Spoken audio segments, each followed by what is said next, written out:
right, welcome back, YouTube. This is Eric at Hormones for Me YouTube channel with Brian Root at hormonesforme.com, TRT, HRT Clinic.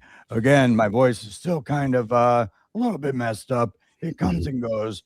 We got Joe Pircher with us tonight.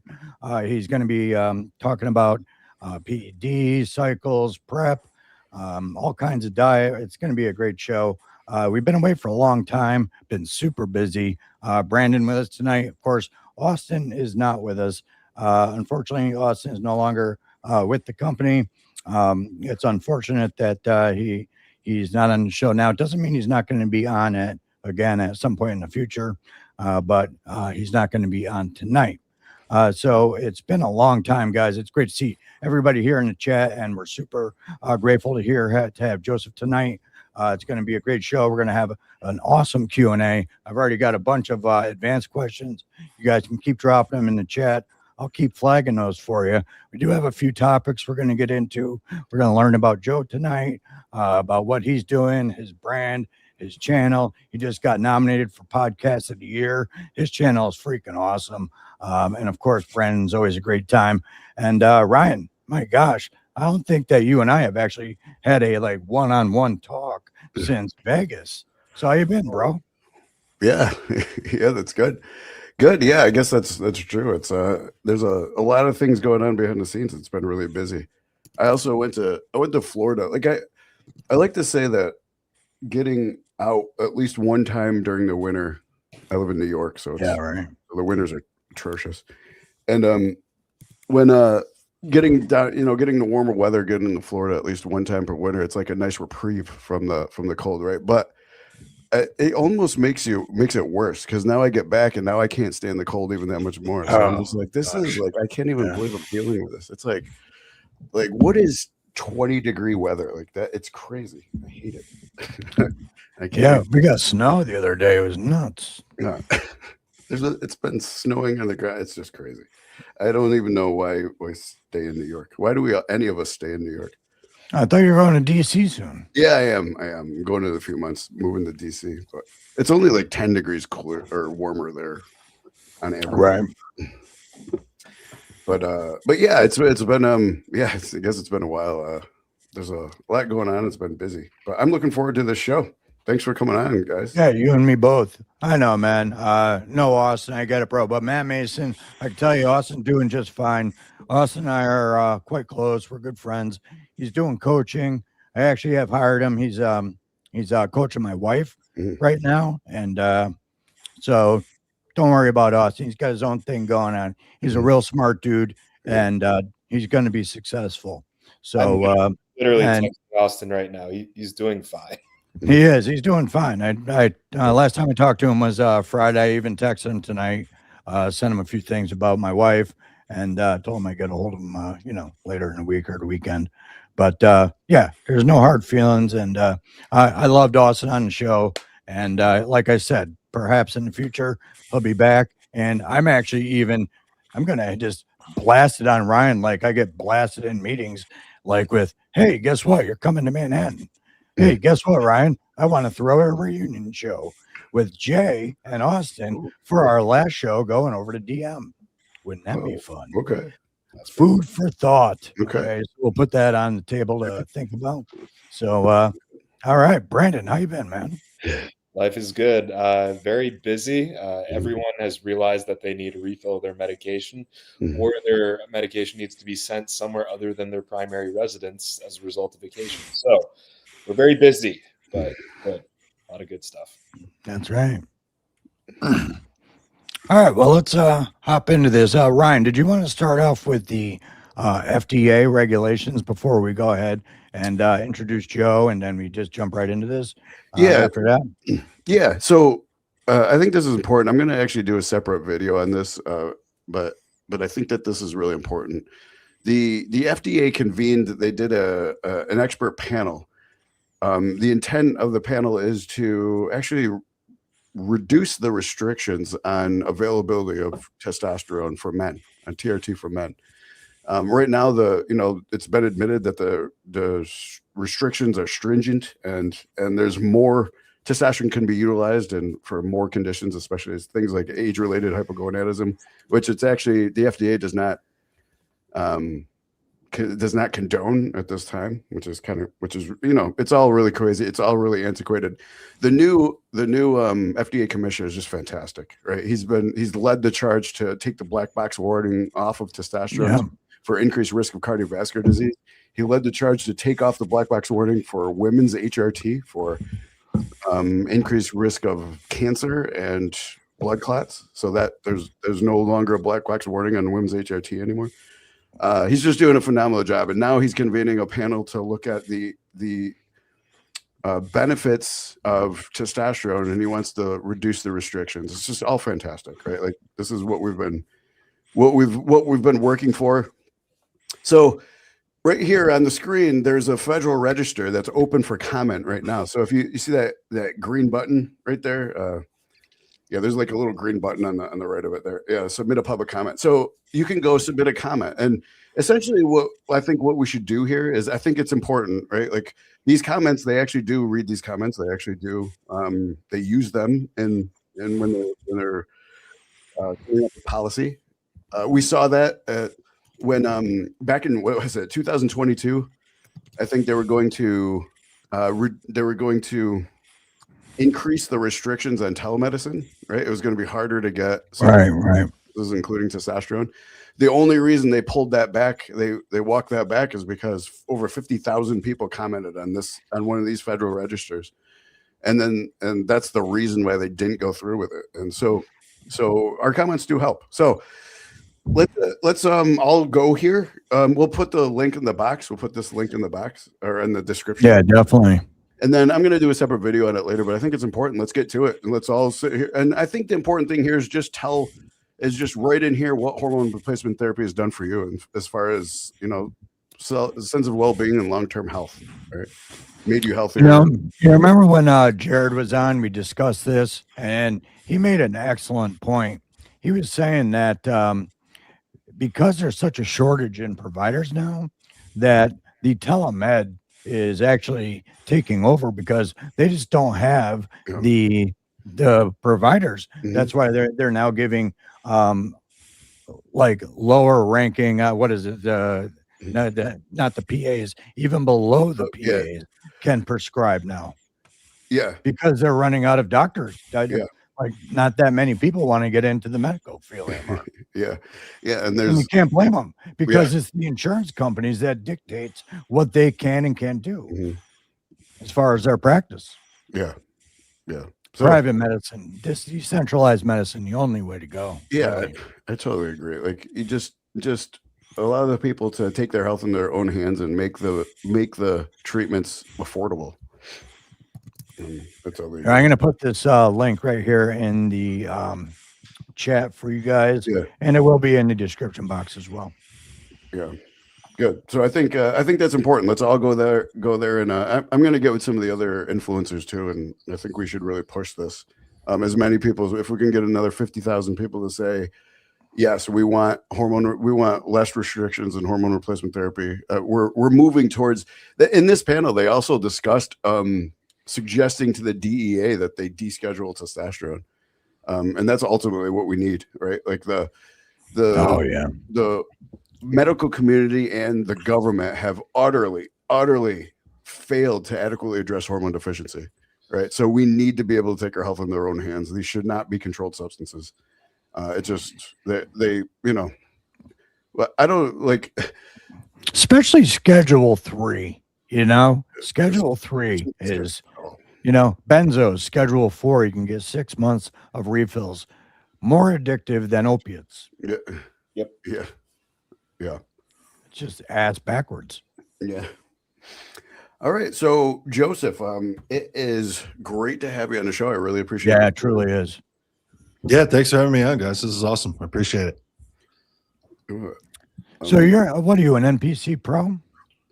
So NPC is all amateurs. That's where I fall in. I'm in the amateur category myself. I coach handfuls of pros.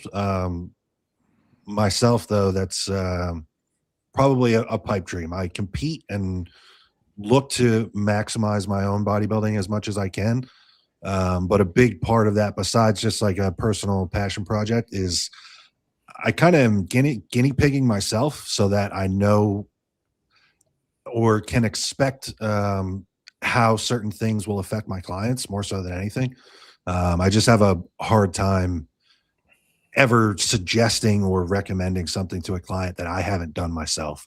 And I feel like a big part of bodybuilding coaching and being relatable to the client is walking the walk as well, so to speak. So yeah, I've been competing since 2014. So that's it's pretty much brought me everything that I have at this point. So That's great. whether I end up, achieving a pro status or not, it's been a blessing. Yeah, that's great. That's great. We are definitely rooting for you. I appreciate it. Yeah, I'll take it. I'll take all the support I can get. Mhm. But yeah, I started bodybuilding like 2011. 2011. And Okay. so, I feel like a lot of guys have the story, like, they trained and were into weights because of football or because of sport. That wasn't the case for me at all.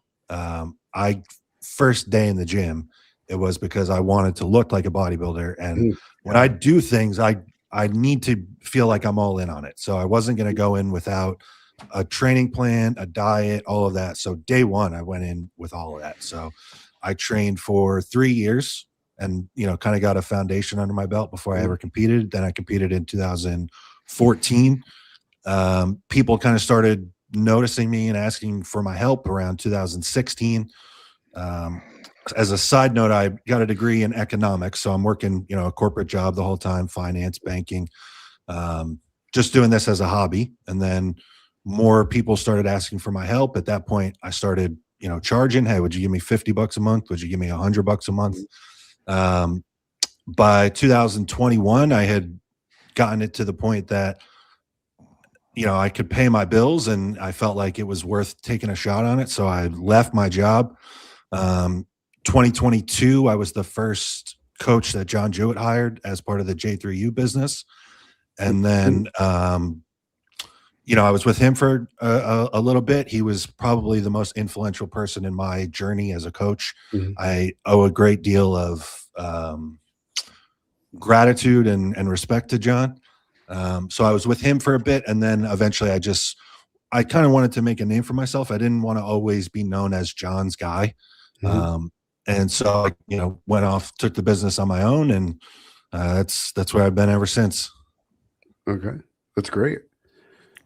I wanted to jump in here. Zionic here. This is Tim. He's the one who sent me the email, and he's like, "Hey, you got to check out Joe Pircher here. He knows about the podcast. You'd like to check it out." And that's when I reached out to you, and so thankful. For that. Appreciate it. Thank you, shout out to Tim. Yeah.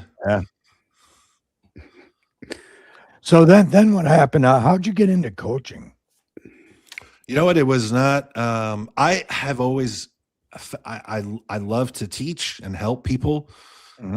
So even before I probably had any business doing it, I found myself like giving people unsolicited help and advice in the gym. And then as I started to kind of look the part a little bit more, I feel like more people started to ask me for my opinion on things. And so, I probably had 5 or 6 people for a year at a time that I just said, hey, if you do everything that I say and be honest with me, I will help you totally for free. You don't have to give me anything. That's great. So, do that for a year, continue to try to elevate my physique and my knowledge, continue to compete and show people that, like I said, I walk the walk too.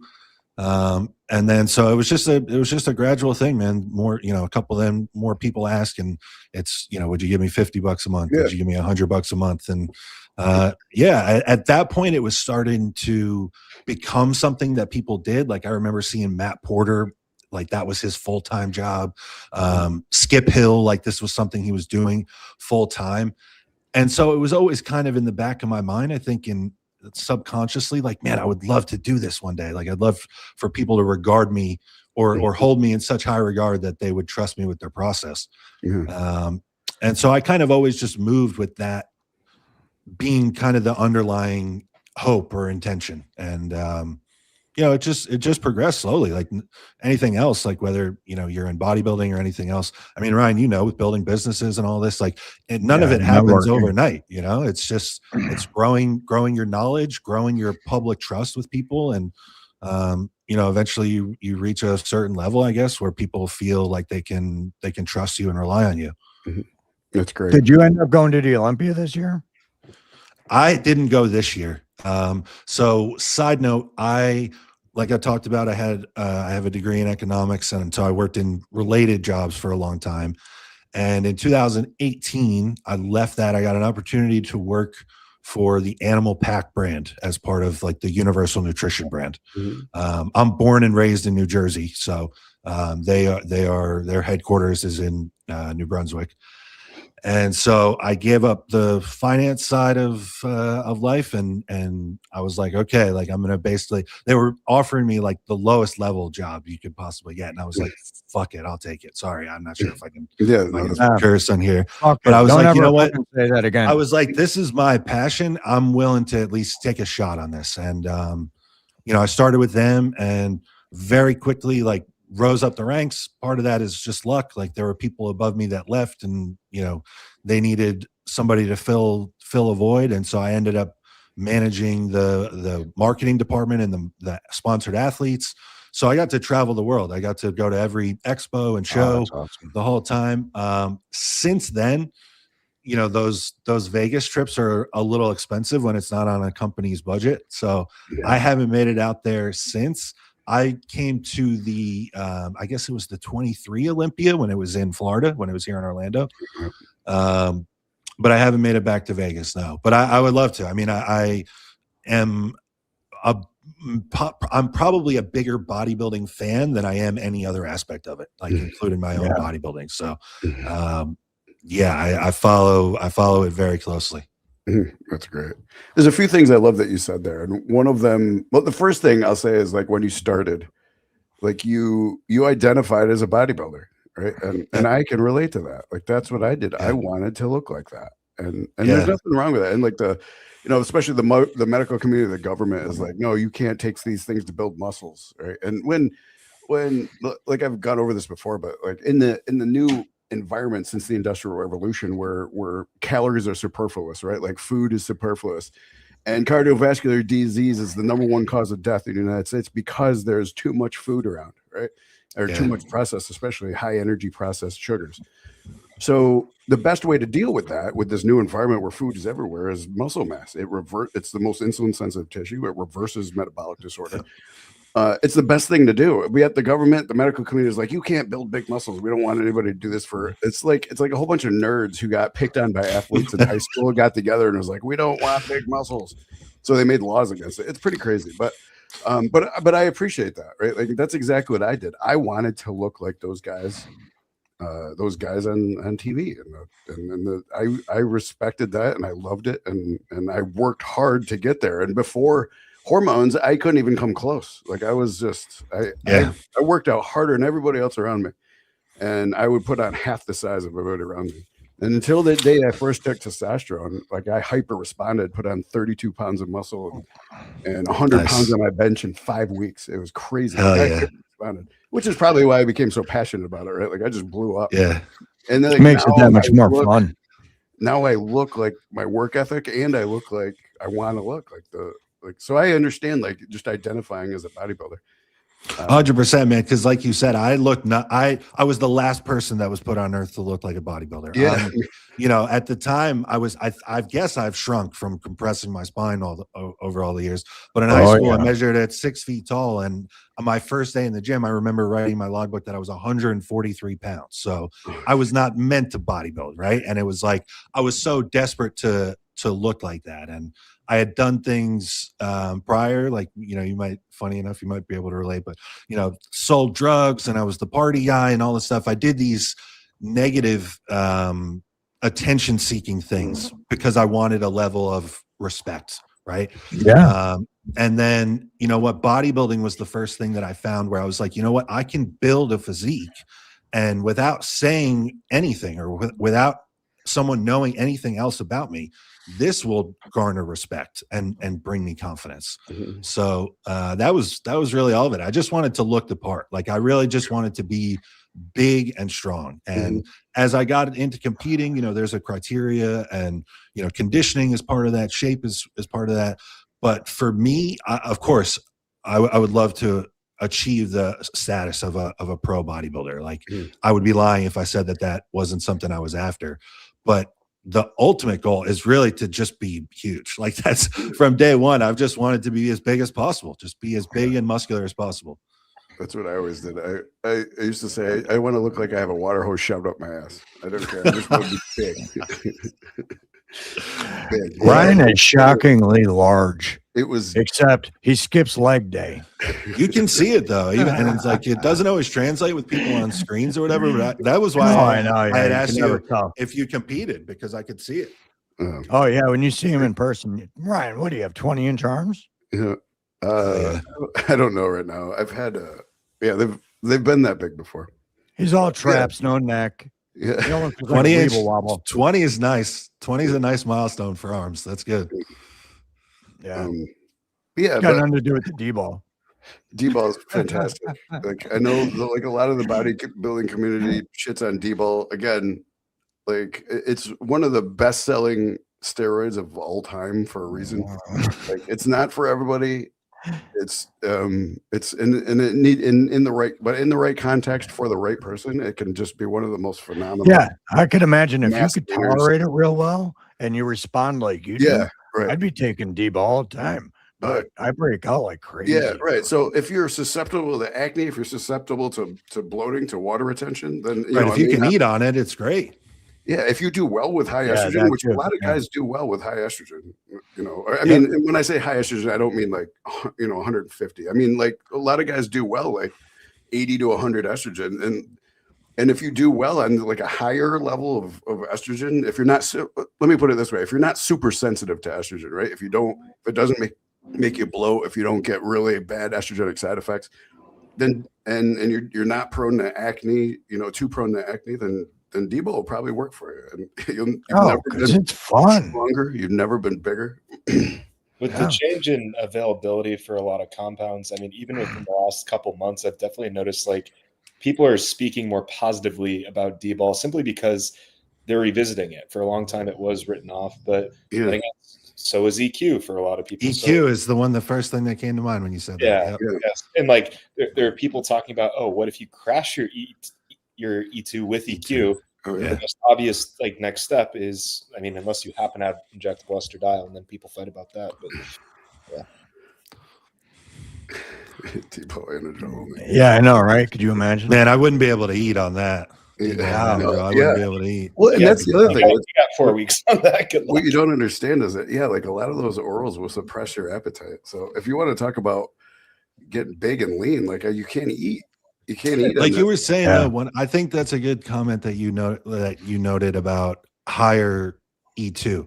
Like so many people just think in all context, bodybuilders should smash it down. Yeah. And I feel like the majority of the time, not to make like a blanket statement, but if the idea is size and growing tissue and feeling capable and strong and high, like mood is high, libido's high, like all those things, to me, I think of like not sky high, but like high end of normal E2. Like higher than normal, right? Like, I mean, you don't want it to be 200, right? You don't want your right 200, but we're talking like, I see plenty of guys 80 to 100, and that's like that's their like sweet spot.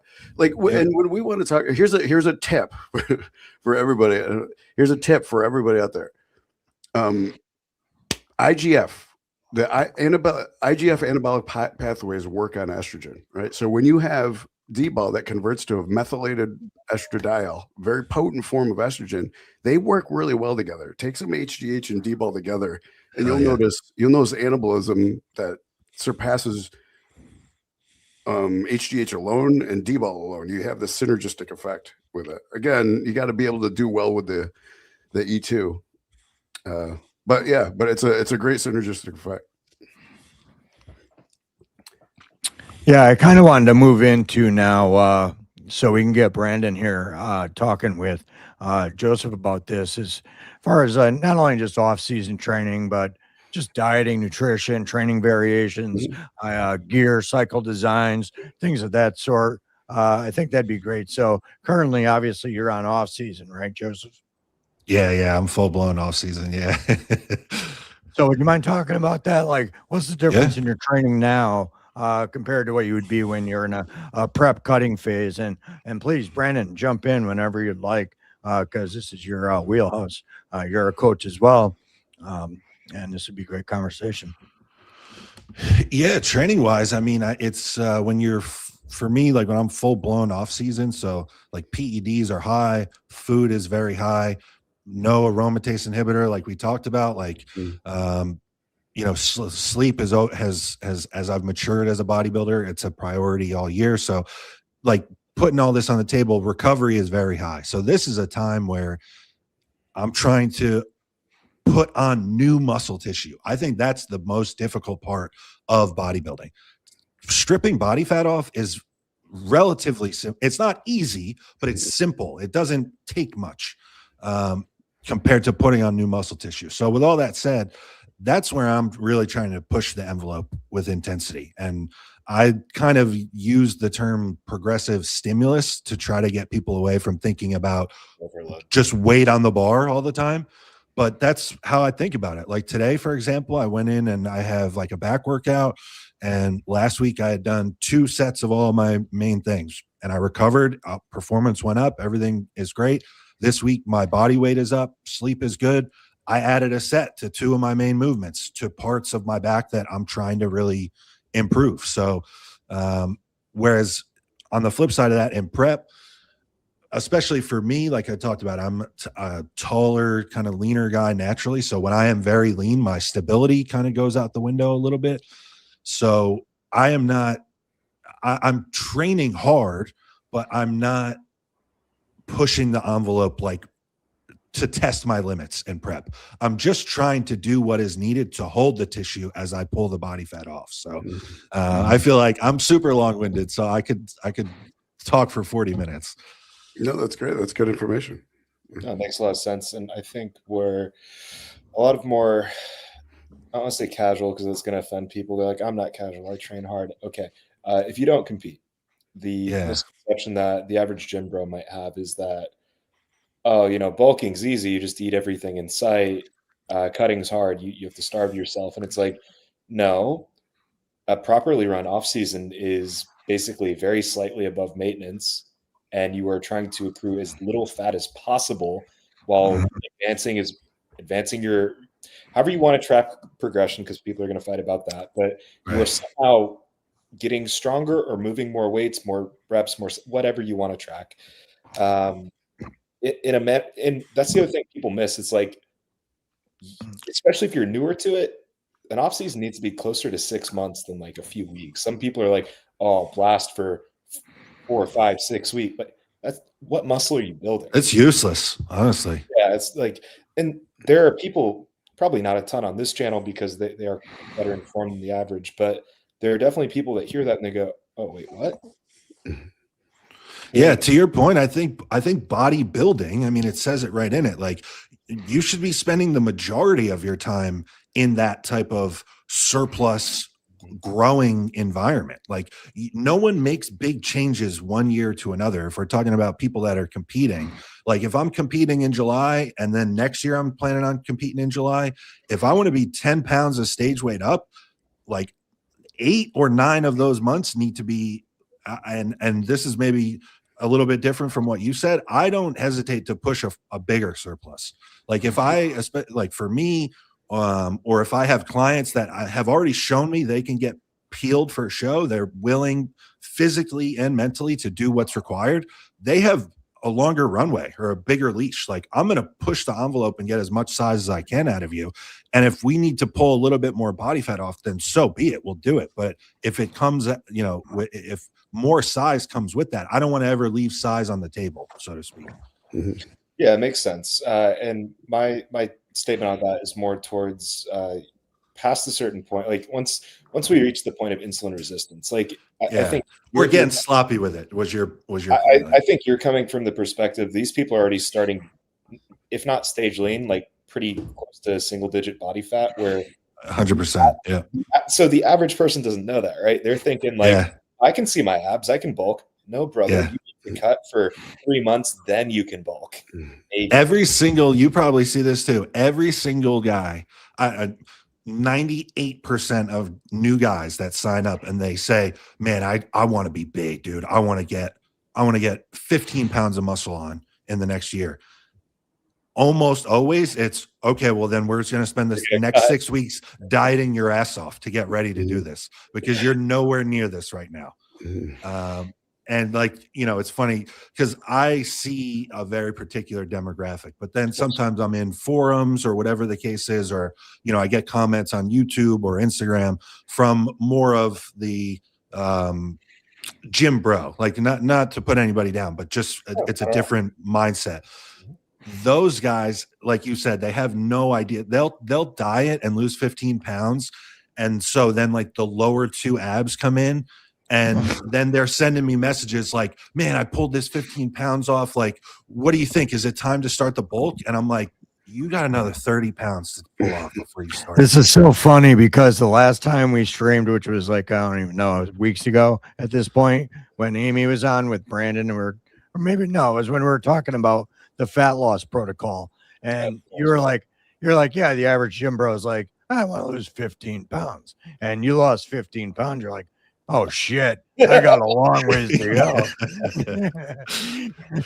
It's true though. A lot of people, I think, underestimate how much fat they have to lose, and they conversely overestimate how muscular they really are. So then they get this emotional attachment to a number on the scale. Right. And when it gets close to that or beyond that, they start freaking out. They're like, whoa, no, hold on. I'm losing size. I'm losing my legs. And it's like, no, like we just are losing fat. Like you just didn't have big legs to begin with. You didn't have legs to lose is the hard thing to accept.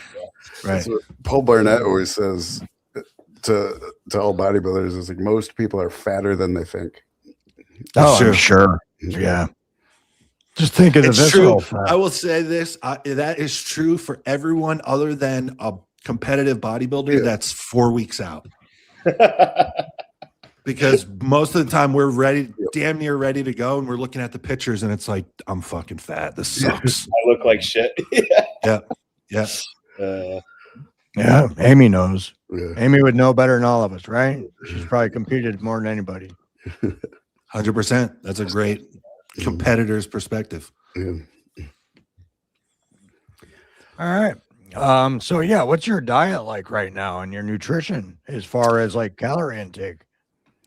Yeah. So right now, so I am like in week 3 of my off season. So I push the envelope immediately post show. I know some people use that as like a recovery period or what have you. I genetically am lucky that I have a good health profile. I'm healthy all the time, whether I'm on cycle or not. So I competed in July. I got labs done 2 weeks post show, and they were like some of the best enhanced labs that I've ever had. And then I got them done again 9 weeks post show, and they were even better.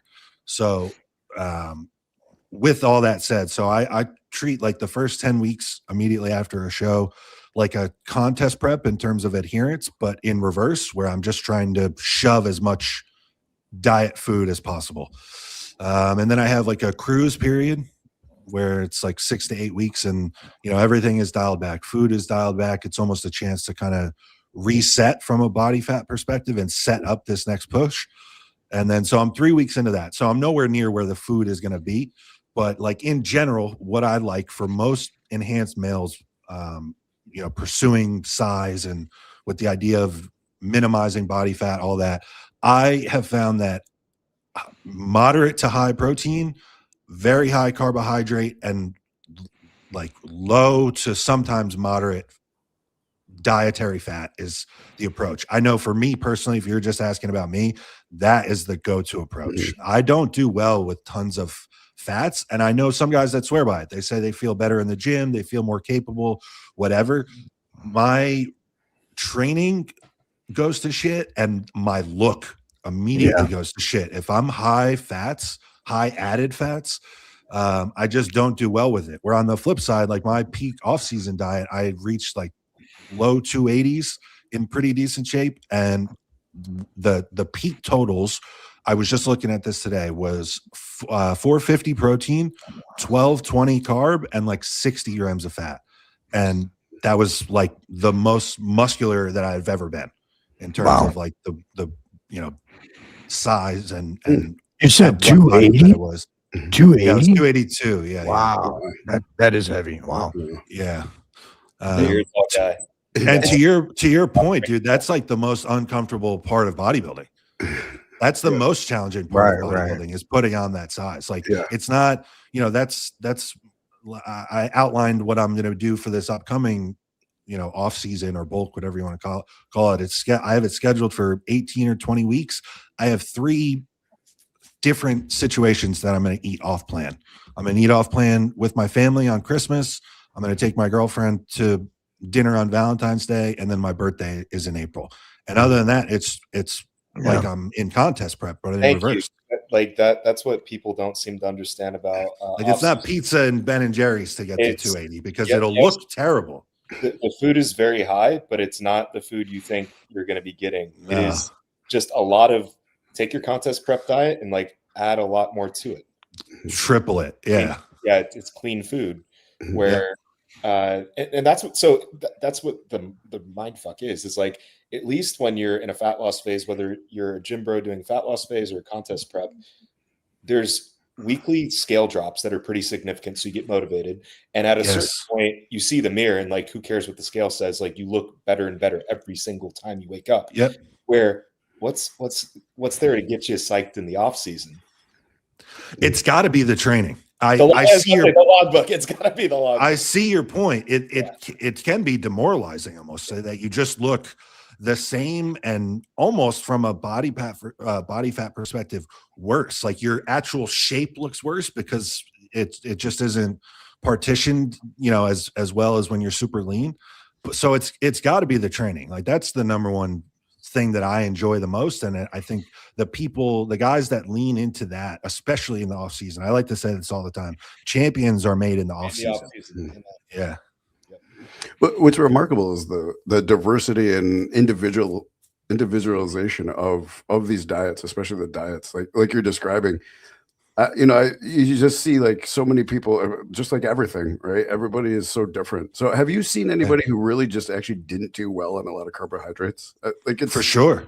Oh, they get super fat right away. Yeah, right. And it's the reverse where a lot of their, quote unquote bulk calories, it's those guys then are going to be high protein and added fats with every meal. Yeah, right. And they might have even in the off season, if, like you think about the guy that works a corporate 9-to-5 job and gets to the gym at 6:30, his meal 1 and maybe even meal 2 would be better off without carbs. You're so far away from output that we don't need carbohydrates. Yeah, right. That's a good point. Yeah. Yeah. So it's really diverse. Like we talk, so, and it seems to be like a lot of the bodybuilders do well with carbs. I don't know if that's a function of what makes a bodybuilder is like really the anabolic potential that you get from the high carbohydrates. So it tends to lean that way. Not everybody. Not to cut you off, but you said it earlier, like muscle tissue is the most insulin sensitive tissue. Yeah. It's the most metabolically demanding tissue as well. Right. Yeah, exactly. That's how we increase our metabolism, right? Muscle mass. It's the only way to do it. So, but what I want for people who aren't bodybuilders, what I want people to understand is it's diverse, right? And so maybe carbs aren't your thing. Like 100%. You see, like I start to get people. I'm like, sometimes you got to recommend somebody a keto or carnivore diet. It's like you are just terrible with carbs. Like you're doing very poorly with any carb that you put in your body. And that's the starting point, right? Oh, go ahead. Yeah. The goal is eventually to get them sensitive to insulin. I mean, tends to be somebody who does not lift weights because, you take somebody who doesn't lift weights, you get them in there a few times a week, and all of a sudden their body starts responding to those carbs a lot better. Well, the body starts demanding food more. But like you were just talking about, if we had the same exact conversation 10 years ago, when I was half as muscular, I would say I'm not someone that does well with a lot of carbs, or I need half of the amount of carbs throughout the day that I do right now. You know what I mean? And it just seems like every year, the more muscular that I get, the more on the ball that I am, even in the off season with the diet. the further I can push the envelope. Like I can remember 10 years ago sending messages to pro bodybuilders praying that they would answer. And it's like, man, how do you stay so lean even when you're in the off season? Mhm. Then the past like 2 years, especially where I've put on quite a bit of muscle, I get those messages from younger kids now, and it makes me laugh where they're like, how do you stay so lean even as you're growing? And I'm like, dude, it takes 15 years of doing this. Like if you're not a super freak genetically, which no one is going to confuse me for that, it's just going to take time then. Mhm. Yeah. That's great. I always like talking this aspect, right? The diets. I mean, it's really important, and It's more important than the steroids. yeah, right. Yeah. It is. The steroids are important to the point, like if you've made the choice to be enhanced, you're using them. Like that's the base block. Past that, it's like, is there adequate milligrammage, and is it the right compounds that you respond to well? Past that, end of story. Like, I don't know about you, Joe, but anyone that I speak to, I'm not really asking them about drugs so much. Like, you obsess over the nutrition and training. That's what's actually. Dude, every time I see another big guy or competitive bodybuilder or something, I am obsessed with hearing what they're eating and how much they're eating. Yes. Like, we're all doing the same shit. We're all doing a lot of tests, whatever the secondary anabolic is that fits your profile the best. We're probably using as much GH as we can afford or handle. And it's all very straightforward. There's no magic to that. Like you said, that's almost, they're these kind of staple or pillars that are just there, and there's no magic to any of it. Like, there's way more variance in diet and training than there is like in terms of what cycles work. And if you really wanted to boil it down, you made the point, I think that's better than even individual cycle design. It honestly comes down more so to the milligram total more than anything. We can talk about the individual things that each of these things do, and the response individually that each people get. Some guys EQ crushes their E2. Okay, that's not a good choice for you then. Like, but at the end of the day, once you have everything lined up, training is progressive and thoughtful, recovery is good, and your diet is on the ball like all the time, it comes down, you are as big as your dose and as your genetics allow you to be. That's really what it is. Well, one thing that Todd Lee always says is you continue to train if your training's on point, your nutrition's on point, and if you stop growing, then add more gear. But And a lot of people go ahead and add gear with a shitty diet and they're on training. Yes. That was the follow-up point here. It's like, to an extent, milligrams are like macros, right? Like, when you talk about individual compounds, it's like arguing, do you respond better to rice or oatmeal? Yes, it's relevant, but in the grand scheme of things, like, you still have to get to a certain number of carbohydrates per day. Right. Or total calories, right? Like, it's like this, it's just your total calories. And then as far as like, you've obviously got your coaching population. I've got more Gen Pop, Gym Bro coaching population, and then I've got all the patients, and they're asking like, well, should I would like to get a little more muscle. Should I increase the dose? I'm like, I send them a picture of me and I go, this was off 200 milligrams of test. Do you really think testosterone is the difference here? They're like, well, in that case, it's like, once you have as long as your hormones are not in the tank, then it's like, I would look at what other aspects of the lifestyle can we improve before we're just going to add gear blindly. And that's what I think, like, the difference is, like, your population, they understand that. They've been in this. Where the guys who are, because we have a very mixed crowd watching right now.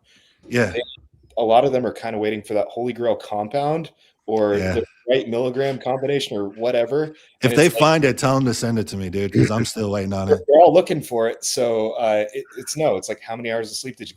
If I'm asking, I'm talking to a patient, they say, like, should I increase the dose? I'm like, tell me your macro split in training. What time did you go to bed last night? Like what time did you close your phone? Like, and they're like, oh, come on, it can't be that. It's like, it is, and it's that over time, unfortunately. It's not you going to bed, okay, tonight you'll actually go to bed at the right time.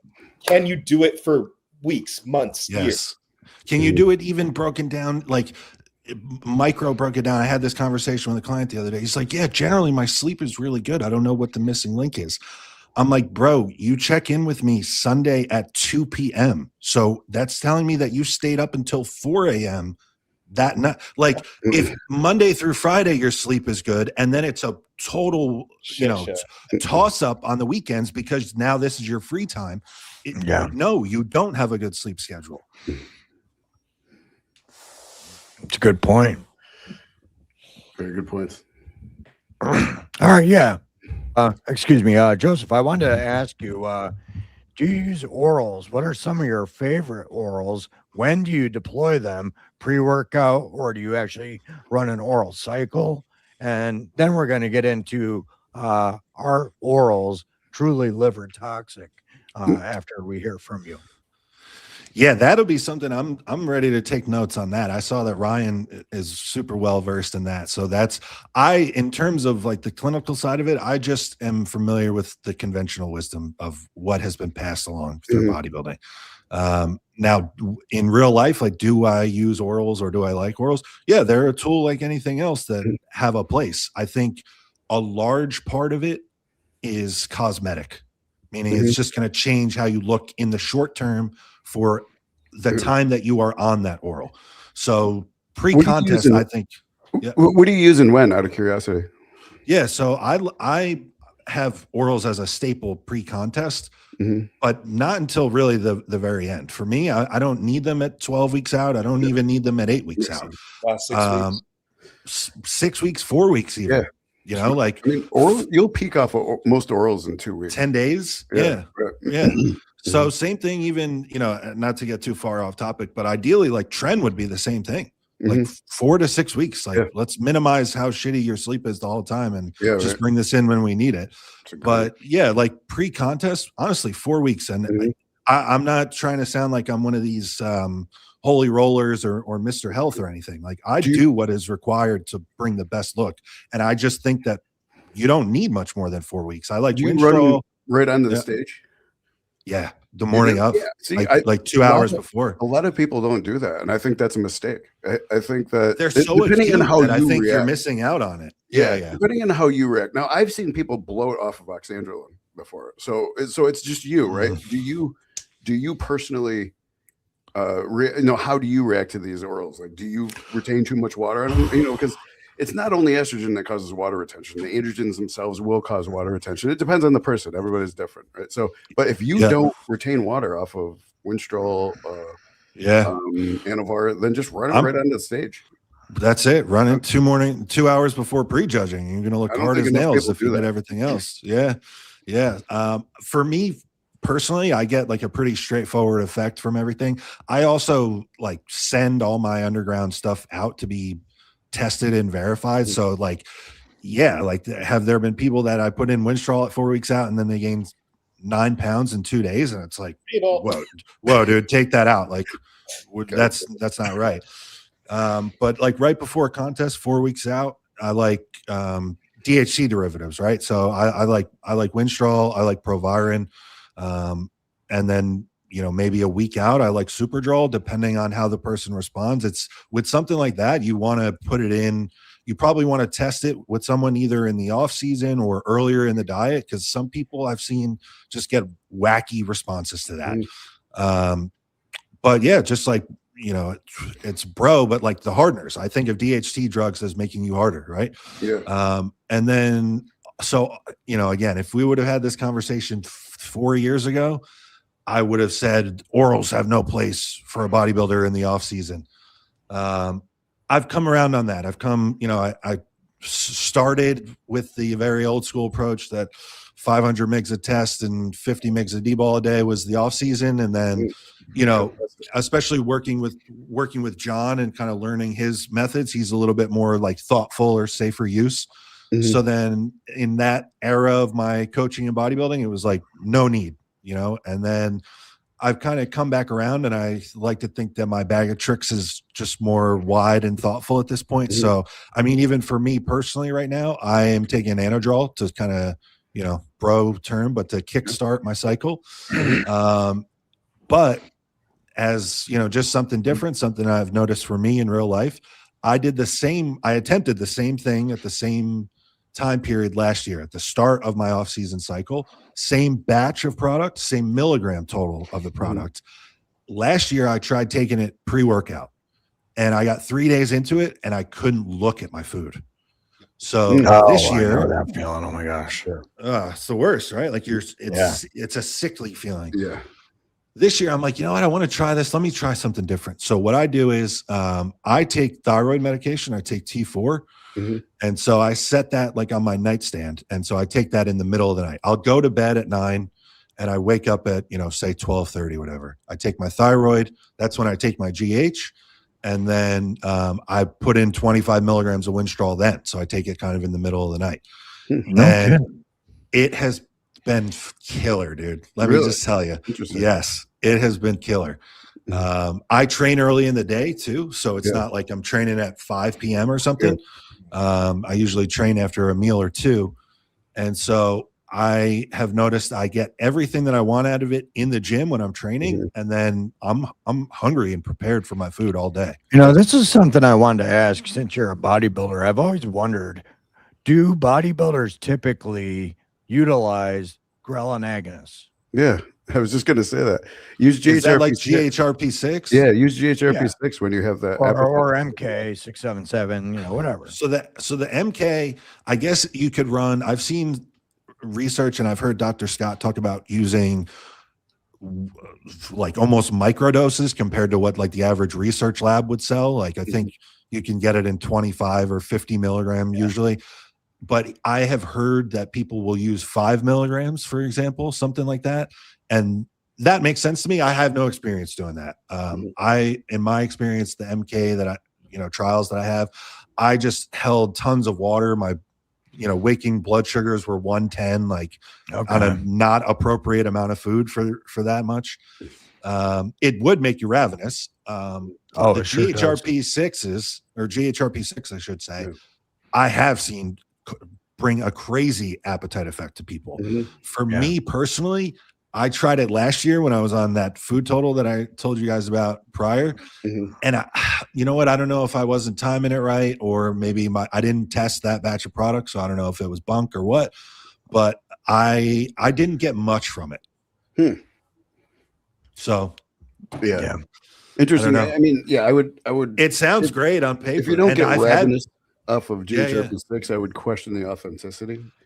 See, that's because I've had clients and even like friends within bodybuilding that I know are big and have to eat big food totals, and they're like, "Dude, get this ravenous." And it was like, and I because it was like, at first, I ended up taking like way beyond what a regular dose was. I don't remember it off top, but I was like, "Fuck it, I need to just send it and see if anything does it." And I didn't really get that. Interesting. It would be interesting to see if you tried like something that we knew was. I may this off season, man. Hopefully I'm eating. Hopefully I'm bigger and eating more than ever. So I'll keep you guys posted. I find for that, it's not the same mechanism like you talked about, but a long acting insulin I think is awesome for people with struggling to get their food down. And then, of course, it's going to help manage your blood sugar. I think in that point, it's something that could help you alongside a big dose of GH. Like you think about off-season bodybuilder eating a lot of carbs, taking a lot of GH, all of that spells insulin resistance. So then, I think it makes sense. In certain situations, a lot of times guys end up using some form of insulin, and I get a big appetite response from it. From the insulin. Wow. From insulin. Yeah. Interesting. Very good. Now, Ryan, did you want to talk about orals for a few minutes before we carried on to the questions that we had, and then we're going to move on to a couple of other topics, and then finish out with with all the other questions. We have a lot of questions, so let's talk about the orals because that's great information. Yeah, school us on it, man. Yeah. So I've done a lot of research, right? And mainly the research was predicated on just what I've seen. Like, I've guided over 20,000 people through these hormones. I've seen it on a vast level. and I've seen how people respond. I've looked at blood work. I've you know, I've done it for over 20 years now. So I've just seen crazy shit over a long period of time. And you know, when you say something that kind of goes against the zeitgeist or the ideology, like people actually get angry, and I'm sure there's going to be a lot of cognitive dissonance. You know, people just trying to rationalize how it's wrong. But you know, and to be honest with you, I'm not making any like, all I do is state facts, right? From what I've seen and what makes sense, right? So the whole idea that orals are toxic to the liver just comes solely from AST and ALT raising when you take it, right? And again, these ranges are arbitrary, right? They're rooted in nothing real, and the ranges certainly weren't created for people who are enhanced on anabolics, right? So when we look at the data, you know, some of the ideas that orals are toxic to the liver come from case studies, right? And case studies are just the worst for understanding populations, right? All they do is they take one person, they say, look at these really adverse events, and this guy was taking Winstrol. There's one case study on somebody who overdosed on Winstrol, right? And had a really adverse reaction and died from Winstrol. And they said, well, he was taking Winstrol, therefore this all caused a Winstrol. Now, and there's a case study, right? So one individual, this happened. And this kind of study gets promulgated, and everybody thinks these are all, look how bad they are for your liver. Like this one guy died from it. Now, what we see on a population level is exactly the opposite. We do not see people dying of liver disease. We do not see people incurring liver disease. We don't see any increased, in fact, and we see the opposite. We see bodybuilders, the population that are going to be using these steroids, have a lower incidence of not only liver disease, fatty liver disease and all other liver diseases, much lower incidence of death from any kind of liver disease. We just don't, the data does not point to orals being liver toxic. So when we go to explain, okay, again, increased AST, ALT is just a function of metabolic flux, right? When you take now most orals, oxandrolone, stanozolol, especially Superdrol, especially the rest of them, are 3 or more times more anabolic than testosterone. So when you command that much energy, your body has to get energy from different sources. So not only do you get it from the glucose in your blood, you get it from ketogenesis. You'll start mobilizing fat to triglycerides to use as energy, but also gluconeogenesis. So AST and ALT are not liver enzymes, despite a lot of people thinking or calling them that. They are transferase enzymes that come from the breakdown of proteins. So when gluconeogenesis, when you're in such a high energy demand and you're building energy, it takes a ton of energy to build and maintain muscle mass. So your body really needs a lot of energy. So you get it from breaking down proteins. Breaking down proteins increases AST and ALT. And another thing that the C17 alkylation does is it does slow hepatic flow. And we know that. So, but that doesn't confer toxicity. It just, and another reason we can say it's not liver toxic is because upon ceasing orals, we rebound. The numbers normalize. The AST and ALT normalize very quickly within a few weeks. So if it was actually toxic, like it would damage your liver, and you would see your AST and ALT slowly fall over like a year period while your liver actually regenerated, right? But we don't see that, right? We see very quick resolution. We see AST and ALT increase, which is just metabolic flux. Your body's actually breaking down proteins. Your liver has slowed hepatic flow. Again, not toxicity, just a function of the C17 alkylation. So all this comes together. Yeah, it increases your AST, ALT, but we don't see any evidence of actual toxicity. So I'm going to do a video on that later. Yeah, looking forward to it. It's going to be a good. Yeah, one. that's super interesting. Like you said, that's no one is talking about. I consume an ungodly amount of bodybuilding and PED information, and I've never heard anyone discuss this. Yeah, and it's because, believe me, I used to say it too. Why? Just because everybody else was saying it. And again, then you get labs back, and it's like, yep, ALT, AST are high. You're right. Yeah. Funny enough, I not sorry to cut you off, but I am just the one case study, right? But pretty much the opposite. So I got labs. This was the most aggressive like PED cycle pre-contest that I had ever run, especially the final 2 weeks in terms of orals. I ran 200 milligrams of Winstrol a day. Mhm. I ran 200 milligrams of Proviron a day, and I ran 40 milligrams of Halo a day Okay. for 2 weeks. Okay. I got the labs pulled. I said 2 weeks. I think it was about 9 days. Mhm. So, yeah, okay, 9 days without any of that. They were 20 and 30. Oh yeah. See, like, Wow. yeah. So, like, to Right your back to point, it normal. would have taken a year for them to come back. Yeah. Yeah. No, but that's what we see that a lot. We see it. We see the numbers resolve in like 2 weeks. So like now, what I don't want people to think is that I'm advocating, okay, just go out and go wild with orals. Then I'm not Sure. advocating that, because there's other reasons that you shouldn't take orals. They are 3 times more anabolic than testosterone, and you have resulting side effects from that. Right. Yes. Orals can also pump up your blood pressure. And that's, if we Yes. want to talk about the number one problem with doing too many that's it. anabolics, it's maintaining BP. too high of a blood pressure for too long of a period of a time. Right. So Yes. that's huge. We really want to keep an eye on that blood pressure, and orals can pop your blood pressure right up.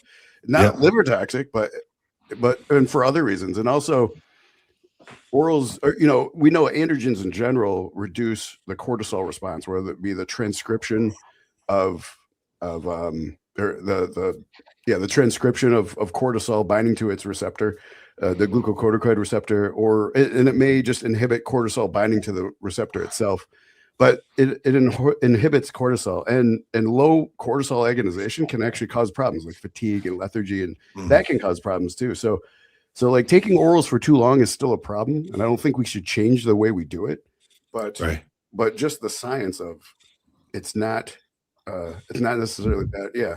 Increases in aldosterone from orals will increase blood pressure, right? Blood pressure. Yeah. Absolutely. But just so, I think we should really understand it properly, instead of just kind of, just assuming that AC and ALT raised, that means liver toxicity. Yep. All right, guys. What I want to do now is I wanted to actually tackle this SSRI question. We don't have to get deep into the weeds on it, but I did want to cover it. And then we're going to, after that, take some questions that we have from the audience. Then we're going to wrap up Joe's, his story, his testimony. And then we're going to pass it off to Joe so he could plug his channel, his One More Rep podcast. And we'll make a few announcements as we wrap it up here at the end. So I'm going to go ahead and put this here in the chat. It's a very long one. So I will go ahead and put it up here. Let's read it. Okay. Please help me out on this question. Now taking 500 tests, 250 NPP, 250 DECA.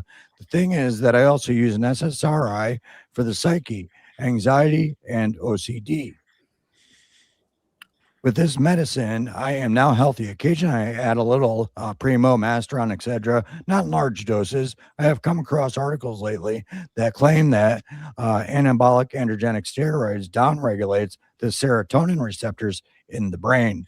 This is scary to me, as serotonin is exactly what I need. SSRIs are a medicine that increases serotonin, so I don't need the receptors to be worse at absorbing this. I feel much better today than usual. My question is it true that anabolic androgenic steroids downregulates these serotonin receptors? I really hope someone can help me. It would really ease my mind. So this is a great question. And I think this right here is a great example of why we have to wade through the facile understandings of studies, right? There's another study that says that androgens, especially, I think there's one on nandrolone that says nandrolone has been shown to reduce the incidence of dopamine, right? So again, it's facile, right? It's looking at one angle. Now, what we can say too is that SSRIs reduce lower the serotonin receptors. Serotonin itself will reduce serotonin receptors, right? So what's the actual mechanism here? When we actually increase serotonin, so androgens do increase tyrosine hydroxylase and tryptophan hydroxylase, which actually increases the production of serotonin, right? when you have more serotonin, your body goes through positive adaptive mechanisms, and it reduces your serotonin receptors, right? So when we do a study and we look at, oh, look, we gave them this androgen, and serotonin receptors are affected. There was a lower rate of serotonin receptors, and then the studies will even say, you know what that can cause? It can cause anxiety and anger and rage, right? Like they're trying to these studies were trying to indicate that Steroids cause red rage. yeah, it can cause rage and anxiety, right? There's clear bias. Any study that came out from late 80s to about 2017 were all negative about testosterone or any anabolic steroids, right? And some of these studies come from that era, and so again, it's an adaptive positive mechanism. When you again, all androgens increase serotonin. They also increase dopamine. They androgens also bind directly agonize the D2 receptor, the dopamine 2 receptor. So what happens when you get more receptor agonization? Your body will actually reduce the amount of dopamine. Same reason that when you take or alcohol, actually it's actually a poison and makes your body produce endorphins and a dopamine.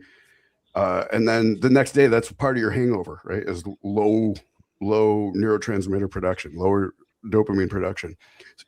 So again, these are just adaptive mechanisms for actually a positive response. There's no indication, obviously we know that androgens themselves give people a better sense of well-being. They give them more motivation. There's a lot of obvious dopamine increase there. And there's also the sense of well-being also comes from the serotonin. So I mean, just the whole idea that there's a maladaptive mechanism there is just false. Yeah, if I was speaking to him, a couple things there. Like, first of all, it's not his fault, but he doesn't have the greatest understanding of what the SSRI does for him and how it works. Yeah. So SSRIs, they're inhibiting the reuptake of serotonin. So what's happening is the serotonin you do produce is hanging around longer, and traditionally used for depression, anxiety is kind of like another main target for that. Like you'll still hear people walking around saying like, I have a deficiency in serotonin. That's why I have depression or anxiety, what have you. That's not accurate. So the reason SSRIs actually work isn't so much to do with like you have a deficiency of serotonin. It's that an abundance of serotonin promotes brain-derived neurotropic factor, which is a massive anti-inflammatory to the brain, which you could almost say a deficiency in BDNF is really what's causing those sorts of problems. And that SSRIs are one way that we can raise BDNF. Guess what? There's a billion ways to do that. There's a billion ways to do it that are demonstrably more effective in research as well as in real life. So saffron, crazy enough, the saffron extract beats SSRIs on paper. We know that, yet you don't see very many doctors prescribing it because it's awful cheap. Also, I mean, SSRIs have a whole bunch of side effects. Like, I'm not saying people should never take them. I can understand if you're in a really rough situation in life, that's probably a sensible use case, but it shouldn't be like TRT where it's a for life medication.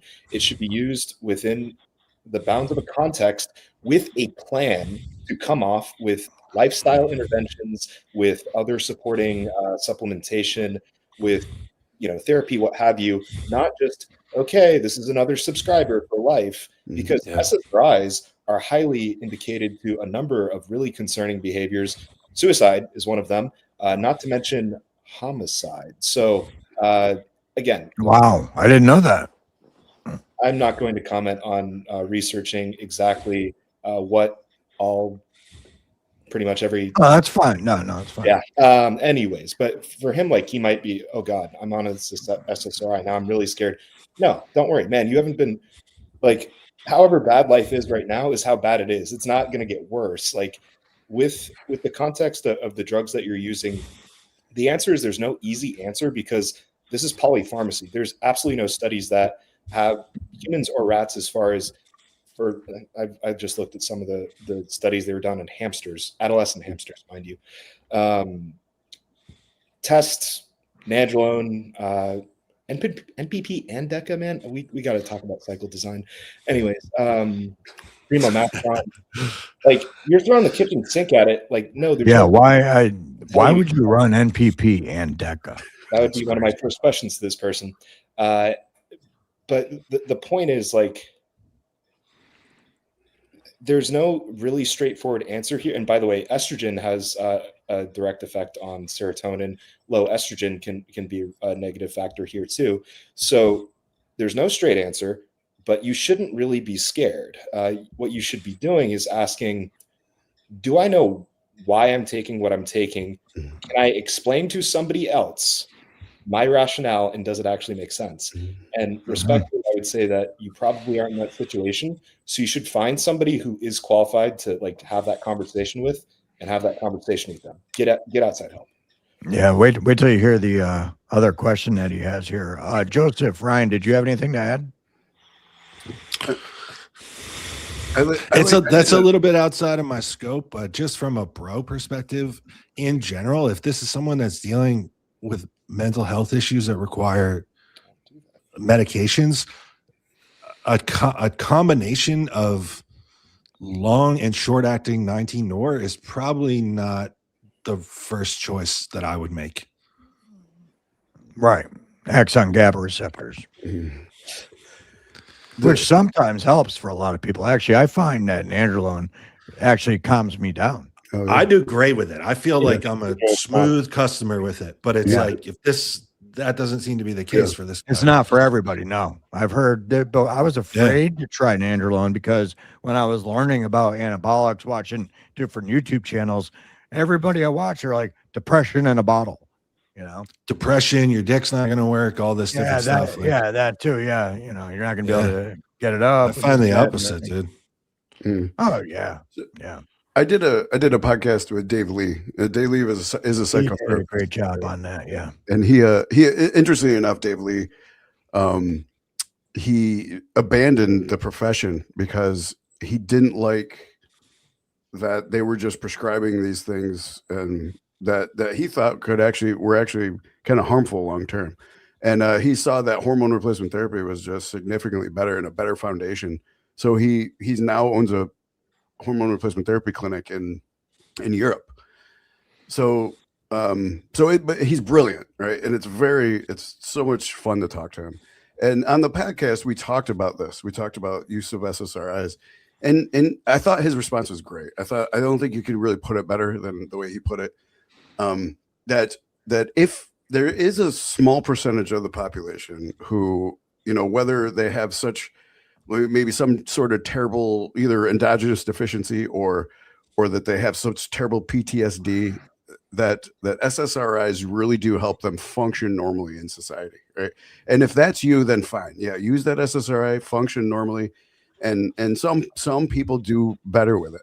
But what he also said is, again, he's a psychotherapist. He was in charge of prescribing this type of things. He said that what he finds is that most people would be better off, when we look at the serotonin pathway, the serotonergic effect is all it does is pacify you to accept your life the way it is, right? That's what serotonin does. It just makes you happy with your current situation, but it doesn't put into effect any mechanisms to make you want to change your current situation or environment to make it better. That's what dopamine does. What's that? Pharmaceutical cannabis. Yeah, right. Yeah. That's fun. But the dopaminergic pathway, which is not only gives you a sense of well-being itself, but also is the motivation neurotransmitter to actually make you want to get off your ass and do something to better your life and to make the situation better. That's a much more healthier pathway to move from. And, androgens are dopaminergic, and by increasing tyrosine hydroxylase, which increases catecholamines such as dopamine, and direct agonization of the D2 receptors. So it's just a better pathway if we're looking at, and I've seen androgens get a lot of people off of SSRIs and Wellbutrin and other depression medications. So again, it's nuanced, but yep. So before we get to his other question, we got a super chat from Snow. 1BP gave us $5. Thank you so much. Truly appreciated. Yeah, Do thank you. PEDs shorten lifespan, and by how much? Does this apply to guys running TRT plus 200 milligrams, 300 milligrams, keeping serum levels in 1300 nanogram per deciliter to 1800 nanogram per deciliter range? This is actually a great question, because I think it's one of the most misunderstood or not understood questions, and I think we actually have good answers for it. And it's just not what we've been misinformed. I think there's been disinformation, right? Like, we've actually been kind of intentionally manipulated to think that androgens are evil and should be demonized. But like we were actually talking about this before the show. There's a good study that came out on this, right? And it was just came out a few years ago. It was on 20,000 bodybuilders, over 20,000 bodybuilders.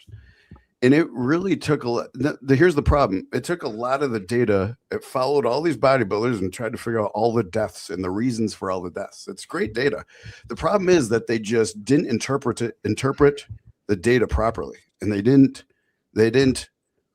use that data in an effective manner to really answer this question. And I think we can answer the question with the data. You just have to do it yourself. You have to grab the data. One of the biggest problems, okay, so the question again, where was the question? Oh, I got it right here. The question again is, what about TRT plus, right? And I think what is something to clarify here is that he says, does 1300, 1800, does that range, does that shorten your lifespan? So there is no specific range that can be attributed to any type of adverse event, right? There's no range. There's never been a study that said this level right here will cause problems, right? And mainly because I don't think you could nail down, because it's different for everybody, right? So no, we can't say here's a certain range where you're bad if you're at that level. There's certainly some people who can handle 2,000, 2,500. They could do that for the rest of their life and be fine, right? There are some people who would have freaking major problems at 1,200, right? So it's just really different for everybody. Now, what we can say from the data from this bodybuilding study is that steroids are not nearly as dangerous as we're all led to believe, as we've been misinformed to believe. When you take that study, you look at especially like the amateur bodybuilding population. I actually have the numbers right here because I'm doing a video on this as well. When we take a look at, so 2,286 bodybuilders from 2005 to 2020, right? That's a long period. It's a long period of time, 15-year period. It's the longest kind of study done on this. One of the problems with this study is that the next problem is that they don't do any there's never been a study with these kind of doses with control groups, right? So all we have again is case studies, and we have theories. We don't have any, here's bodybuilders, here's a control group. What's the difference, right? So what we can do though is take all this data that came out of the study and form our own control group as the general population. We can use the general population as a control group. So that's another thing the study doesn't do. It doesn't take all these numbers and then correlate it to the general population. So let's do it. We find that, let's see, and another problem with the study is that they only picked one type of cardiac death. They call sudden cardiac death, right? And sudden cardiac death is the only death, the way that bodybuilders in this study, and we can say from other studies, it's usually the only way that bodybuilders die. Sudden cardiac death means that you had a fibrosis over the cells. Like when you're getting too much out of your heart, each heart cells, when you're asking for too much energy, you get this fibrosis over the cell, and it loses its conduction, right? So the electrical signal can't travel through it. So when your heart is trying to pump, the SA node pumps this electrical signal from it. If you lose that conduction, then the heart will stop, right? Because it doesn't pump anymore. That's the only way that bodybuilders die, right? So in the study, They only looked at that, and they said the sudden cardiac deaths are this high, and when you and they didn't relate it to the population. So when we do look at, okay, what do bodybuilders, their rate of deaths of cardiac, liver, kidney, everything, their rate of death, hold on, I have the numbers right here. Okay, let's read these. It gets really interesting right here. Again, they didn't relate it to the general population. I went and looked all this information up. I've spent a long time coming up with all this data. Rate of death from, let's see, hold on a second. Where am I?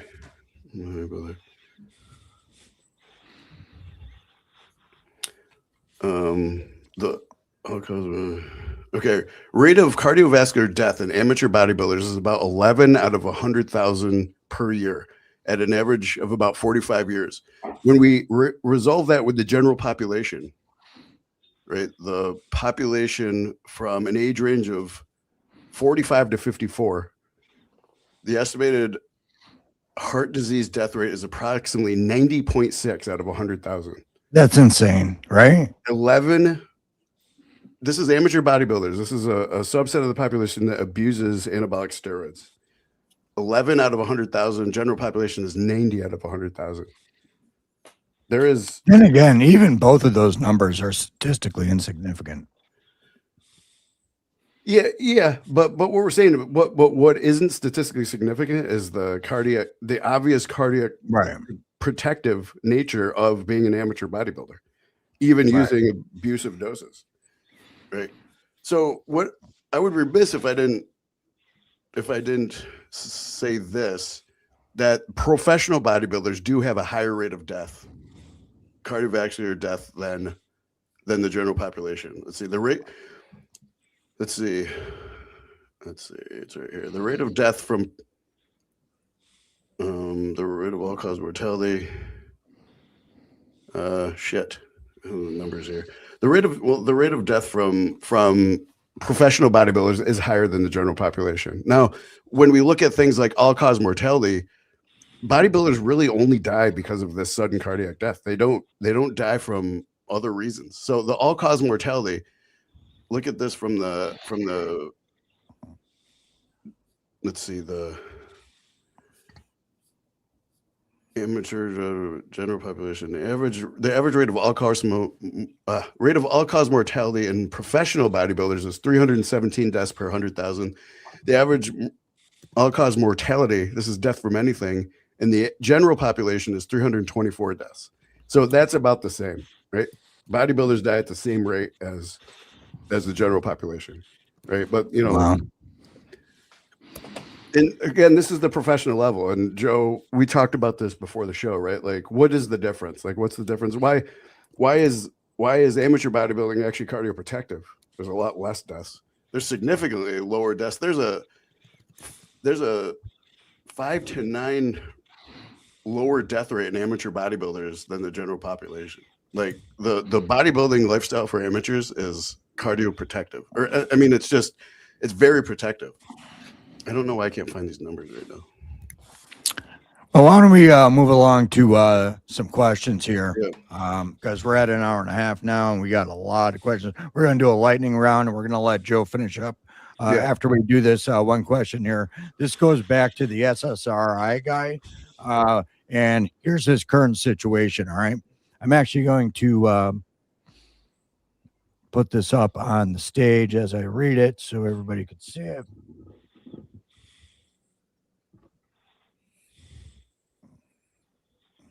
Okay, where'd it go? There we go. Okay, I sweat like a pig at night. Wake up because the bed is wet.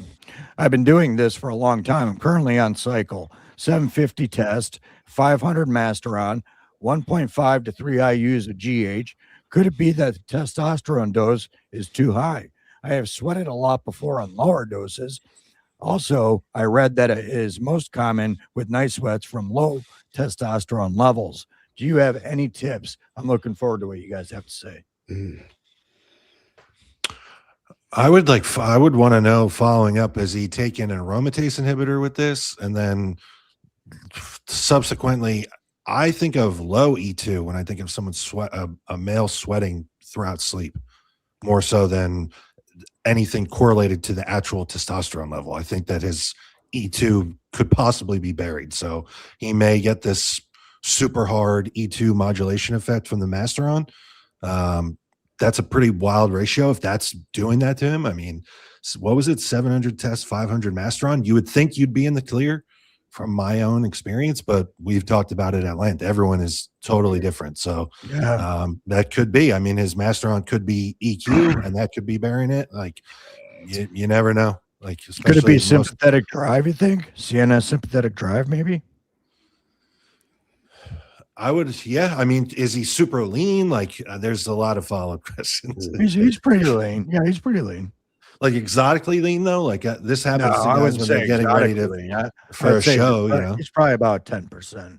Okay, I mean that's healthy. That's sustainable. I mean, I've had night sweats from low E2 personally. It's gross. Yeah. It's gross. Yeah, that and it's, I mean, I know tren, especially at higher doses, has like an uncoupling effect. That's the first thing. When you hear when you hear night sweats, you think tren. It has like almost this uncoupling effect, right? So then that's why guys see that, especially at higher doses. But what about his thyroid health? Another good question. I mean, I would just say run labs. I mean, this is we're not giving much, and it's a kind of an oddball. Yeah, physiological response. Something's off. This shouldn't be the norm. Yeah, it's not like he's blasting grams, you know. Yeah, because I am, and I sleep through the night, no problem. I'm not sweating throughout the night. And you may be one of those lucky ones that can actually just blast gear and not suffer those side effects that a lot of people do. Yeah, for sure. All right, so Joe, I wanted to pass it back off to you. Okay, now let's talk about cardio for cutting prep. What's the best for prep and why? What for you? Like, and for anybody, for your clients, even. What would you recommend? As a minimum, I have anyone that is going to get ready for a show. They wear a step tracker, and we're standardizing their output because you can do 2 hours a day on the stairs. And if you lay around for the rest of the day and do nothing, you're not going to be in a calorie deficit burning fat, and you're going to feel terrible, and you're not going to be getting the results that we want. So as a minimum, there's a step tracker. If we take it a step further, I personally like the wearables that could go around your ankle more so than your wrist. As an example, there's been times I've pushed a cart around a grocery store for an hour with a watch on my wrist, and it didn't track a single step. So I wear it on my ankle to make sure that, you know, I'm getting credit for everything that I'm doing. And then, man, honestly, the first question that I'm going to ask, besides standardizing the daily output, is, do you have something at home? Because I think the scheduling and stress relief that comes from having something at home, like we can make almost anything work. There are people that say, you know, that swear by one piece of a cardio equipment or another. For me personally, I like the stairs. I think I get the most bang for my buck from the stairs. As a bigger person, I can do level 3 or level 4, and it jacks my heart rate up. It doesn't feel like I need to sprint up the thing. A consideration, especially for like bigger guys, is how fatigued do you feel from the stairs? And also, are your quads specifically a strong body part? If they're not, or if we've recently spent all off seasons adding to the legs, sometimes the stairs, when prep gets difficult, you almost see guys like burn their legs off. So in that case, something like an elliptical or an arc trainer is good, where it's like not weight bearing. I mean, it all works. There's this. I don't have a super hard opinion on one piece of cardio equipment. I like the stairs for me, but it all works.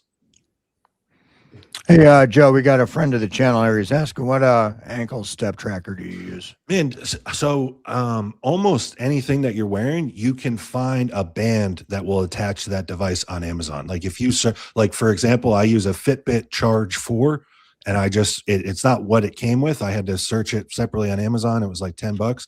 there are pedometers, like basic $15 pedometers that you can get on Amazon that will come with an ankle strap, and that will track your steps all day. Beautiful. Ryan, did you see this here from Matt Mason? Yeah. Yeah, that would be great, Matt. If you wanted to email, like probably the easiest thing to do. Well, the easiest thing to do would be go to our website, hormonesforme.com, hit that Let's Get Started button, and it will lead you into the process to aggregate all the data we need to be able to treat you.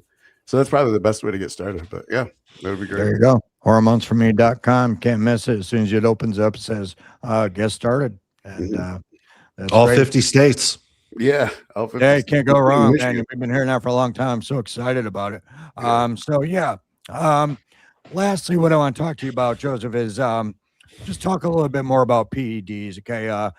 From a bodybuilder to the average gym bro that may not even have a diet whatsoever. They're just, taking tests and some gear. Do you specifically have a tier list of PEDs and some that you just wrote off and you'll never touch again? Oh, that's a good question. I like, I've gone through different phases where I would have given you a different answer. Like I talked about my time with the J3U company. They are all safer use model advocates, where it's like basically a baseline level of testosterone, and then they're going to drive DHTs up as high as possible.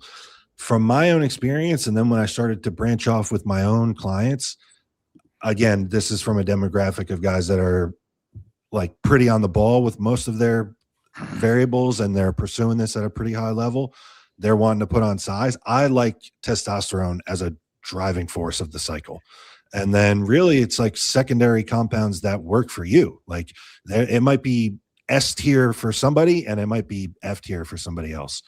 But I like test as a driver. I think honestly, especially for the average guy, if you're not pursuing open competitive bodybuilding levels of size and muscularity, I think a combination of test, GH, and like thoughtful insulin that matches your nutrition. Basically like an HRT protocol. I would use them in appropriate amounts based on the goal. But that's what I mean. Yeah. Like you don't need to go above that. Bioidentical stuff. Brandon would agree. Actually, I think so. Yeah. Yeah, you can get enormous on test GH. Oh, certainly. Absolutely. Yeah. Yeah. I mean, off-season stuff. I like nandrolone. I like EQ. I've always been smooth operator with both. The super high DHT stuff just did not work with me. It makes me nasty. My sex drive goes out the windows. I hate it when that happens. Knees and joints hurt. I don't have an excitement to go train and like a general vigor for life, like when that's the type of model I'm running. So it sounds like and this, I've seen this quite a bit, is when your androgen to estrogen ratio is just off, right? When you have really high androgens and your estrogen is just not in a decent ratio. Yeah. Exactly. I love that you say that you like nandrolone, because like something I say it's counterculture now, right? Right. Yeah. Something like, well, and it's because just a few of the influencers shit on it, right? And so what I've seen, even some of our most well liked and top influencers, the number one problem I see when people are guiding people through hormone replacement therapy or PEDs or whatever is that they can't see outside their own self-centricity, right? Whatever happens to you, and you think everybody reacts that way. And if this happens, and these are guys that people are well respected. I still see it. I see it all the time. Yeah. You see people use the word I a lot. Like, what does it matter? Like how I react when we're talking about something that is so individualized, and there's a massive disparity between the way each individual reacts to all these different compounds, right? So a lot of these influencers can't see outside their own self-centricity. If something doesn't work for them, they shit on it and tell everybody else that nobody should use this because this is what it does. When I used it, it did this. It's just like, I mean, like nandrolone is fantastic for a lot of people. There is a small percentage of the people who do have adverse reactions to it. You stop using the nandrolone and those adverse reactions will abate, and there's nothing, you're not worse for the wear. So, but at least you tried to use something that can be a lot really beneficial. There's some people whose Nandrol just saves the entire protocol. It dials them in, reduces joint pain to the point where they don't need surgeries anymore, or they can actually move normally and walk around normally instead of at the. I feel like it's super potent in that regard as well. Yeah. Like it doesn't Yeah. take a Right. lot. It doesn't take a ton. That's right. Like, yeah, 80 to 100 milligrams will I reduce. was gonna say 100 may like I have guys, we're pursuing like the highest levels of competitive bodybuilding. And so, a cruise or a down period for those type of guys might not be standard TRT, right? So, Mhm. but guys like that, I wouldn't hesitate to put somebody on 300 mgs a test and 100 mgs a deca, Oh, yeah. something like that. That's- Because yeah, they're going to feel awesome. Their training is Yeah. going to be awesome. Like, exactly. again, it's just does it work for you? For my money, and Yeah. if we're going to talk about somebody that just gets on well with it, Mhm. I view Nandrolone as like the number 2, Yeah. like anabolic, like in a Yeah. cycle where I'm trying to grow tissue, I'm trying to put on Yeah. size. I want test up at the front, and then GH is Yeah. like my background peptide, and then Nandrolone's sliding in at number 2 Yeah. for me. And avoiding side effects, right? You can really mitigate Yeah. side effects. Nandrolone doesn't convert to estradiol, like Yeah. hardly at all. Like a little, maybe a little, and then everybody's a little different in that respect, but hardly at all. So like if we're talking about trying to mitigate estrogenic side effects, I mean, you just, like you were saying, you take the dose of testosterone where you don't get side effects and add Nandrolone on top of that, and it's just great. That's almost taking the skeleton of like safer use and just using the compounds more thoughtfully. Yeah, right. Like Primobolan or EQ will reduce your estradiol, right? But Nandrolone Yes. won't reduce your estradiol; it just doesn't convert Yeah. to it. But it also doesn't inhibit testosterone's conversion. So it's just Yeah, I love it. a lot of benefits. I would, if I could, I would buy stock in Nandrolone for sure. There you go. All right. We're going to go lightning round here because we got a lot of questions. We'll see what we can get to. Boston Phil dropped this earlier. Let's see what you guys have to say. And once it pops up there. All right. So does one test, DHB, have the same effects on estrogen mitigation like EQ? For the most part, no. Yeah. Actually, I did a deep dive on this for anabolic doc channel. So I actually looked all this up. But no, the EQ, the reason EQ reduces testosterone's conversion is because it has such a high affinity to the aromatase enzyme. So the aromatase enzyme binds at a higher affinity than testosterone, but it doesn't convert into estradiol. It converts into estrone. So that you don't get the estradiol conversion, and there's not as much aromatase to convert the testosterone to estradiol. So that's the reason why it inhibits the estradiol in the blood. But the DHB is the 5-alpha reduced version. Well, yeah, just the 5-alpha reduced version of boldenone, and it does not have that effect. And speaking of Todd Lee, he actually demonstrated that. And yes, it's just his blood work, and that's one person, but it's at least data. Mm-hmm. Yeah. There you go. All right. All right. So we got some really good questions here from the chat. Let's see where we want to go here. All right. I got let's see here. Okay, I got 3 nanograms per milliliter progesterone. It should be greater than 1.4 nanograms per milliliter. Could HCG be doing this? Could it be causing mood swings? It's unusual to see progesterone that high in a male, for sure. My question is always what side effects are you seeing? Sounds like mood swings. I still think that's estradiol in his case. I would be curious what his estradiol is, and dosage and frequency of HCG. Yeah, I would agree with that. Brendan is correct. That is higher than most males would have. Quite a bit. Could be causing a problem. There's an algorithm to to when we have certain side effects, right? And we can, and the algorithm is based on percentages of populations that move in a certain way. So when we say I'm having this side effect, the first thing we check is estradiol, right? When we're saying mood swings, first thing we want to check is estradiol, and we'll check that first because that's the most common issue or hormone that's out of whack when we have those symptoms. And then we just move on to the next thing, and in there somewhere would be progesterone. I don't, but yeah, I agree with Brandon. All right. Moving along. All right. Other than using compounds such as tren, is there any real reason to check sensitive E2 over standard E2 on blood work? For example, is a standard E2 test suitable for someone running just test? Immunoassay is very inaccurate. The margin for error is almost the size of the natural reference range. So yeah. I like this guy's name. Like I have I I got a few of those myself.